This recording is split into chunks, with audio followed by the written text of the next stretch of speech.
Hi, so today we're going to be talking about cryotherapy. A little bit of history about cryotherapy itself. It's been used for over 1,000 years. It's dated back to the Roman ages, actually being used for treatments for their athletes as well. Today we're going to be talking about specifically cryotherapy for the ankle, regarding ankle sprains or ankle fractures of some sort. So throughout this video we're going to be demonstrating 3 specific cryotherapy treatments. One is going to be ice bag, typical ice bag that we use for all athletes.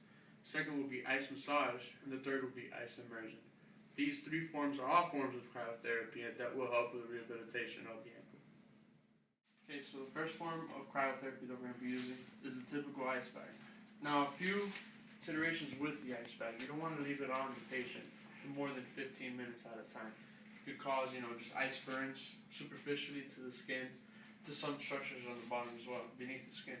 What you want to be careful for as well, you want to make sure that the whole ice area is covering the whole area of the injury itself.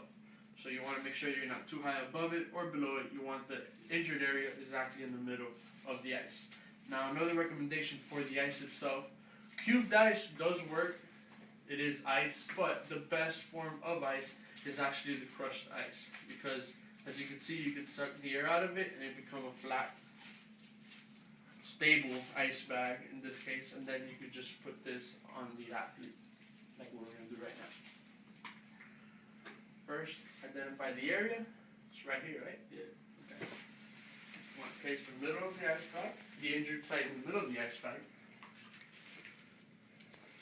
Simply go around it.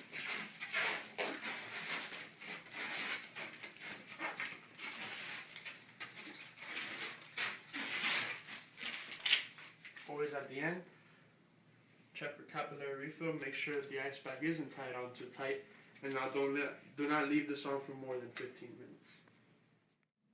Alright, so the second form of cryotherapy that we could use is basically your own standard ice cup. Now with this, you got to be careful as well, like the ice bag, that you don't keep it on one specific area for too long. It could cause some sort of damage to the skin, as well as beneath a little bit the superficial layers.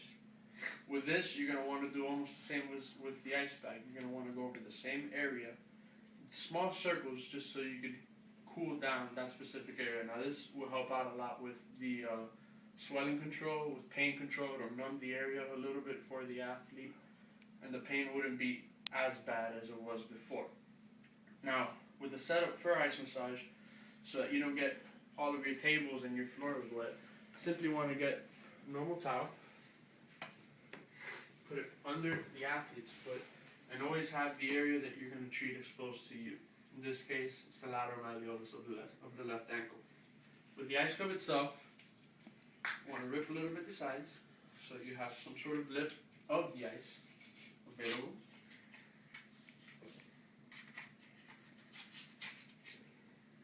Just like that. It's about good enough. Now with this, you're going to want to come localize the area of pain, which is right over the lateral malleolus, slightly below it. And all you're going to do is simply start with the ice massage and go around the circles. Now this treatment shouldn't last more than 15 minutes, like the ice bag, in order to prevent some sort of injuries that could happen as long with this, because you can injure the tissues further by applying too much cold.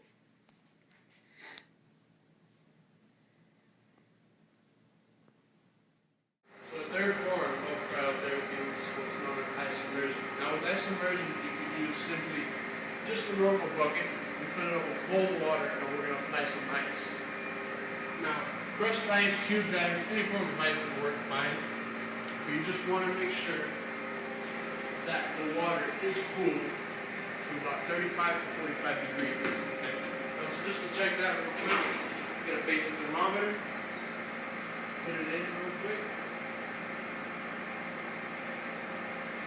Yeah, there it goes. Right now. So right now it's at 38 degrees. Perfectly fine. So what you ask the athlete to do, just simply stick your leg in there, all the way down. Good. Now the athlete, you don't want the athlete in there for more than 10 minutes. It will be slightly painful for him because it's going to be very cold, but 10 minutes is the perfect time for this treatment. while this treatment is going on, the ice water is going to have numbing effects on the foot, so he won't feel pain, but at the same time it's going to act as a swelling reducer for the actual initial injury. So this is another great cryotherapy form. Instead of sticking the whole body into a whirlpool, you can just expose the limb to the cold water. That's that. Other forms of treatment that you could use with cryotherapy is intermittent compression. In this case, for the swollen ankle, you could have the ankle elevated, use intermittent compression along with ice with cryotherapy in order to produce that milky massage feeling for the athlete, and it'll reduce all of the swelling and edema from the area. In our research paper, we talked about full body cryotherapy. Now this requires the individual to enter a chamber that's cooled down to negative 110 degrees Celsius. In Fahrenheit, that's about negative 166 degrees. So it's very, very cold. But the athlete is only allowed to go into that chamber for no more than 1.5 to 2 minutes. Now this would not be ideal for this athlete just because we're treating an ankle right here. Now if it was multiple body parts or a larger body area, then that could be used as well. But that has a lot of contraindications as well. You're exposing the athlete to very, very cold temperatures for, you might not think 2 minutes is a long time, but for that athlete, it's a very long time. And it could cool their body temperature down 20 degrees, 30 degrees, and it could cause hypothermia, frostbite, could cause a lot of other serious cases. So in this case, we would limit our cryotherapy to about these 3 and possibly 4 with the intermittent compression along with cryotherapy.